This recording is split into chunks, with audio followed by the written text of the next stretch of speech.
Inaresto ng mga tauhan ng Regional Anti-Cybercrime Unit 10 ang isang 42 anyos na lalaki sa isinagawang entrapment operation kaugnay sa iligal na pagbebenta ng hindi rehistrado at ipinagbabawal na gamot sa online platforms.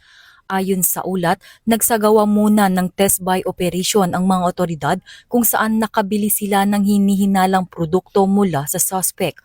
Ang naturang item ay agad na ipinasa sa Food and Drug Administration o FDA para sa beripikasyon at pagsusuri.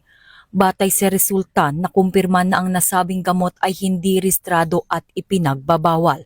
Dahil dito muling nakipag-ugnayan ang mga otoridad sa suspect na nauwi sa isang entrapment operation na nagresulta sa kanyang agarang pagkakaaresto. Sa kasalukuyan, nahaharap ang suspect sa kasong paglabag sa Food and Drug Administration Act of 2009, kaugnay sa Cybercrime Prevention Act of 2012. Mula dito sa Campo Crame, ako ang inyong PNN correspondent, Patrolwoman Mary Grace Artizuela, nagbabalita para sa Police News Network, alagad ng batas, tagataguyod ng Balitang Pulis.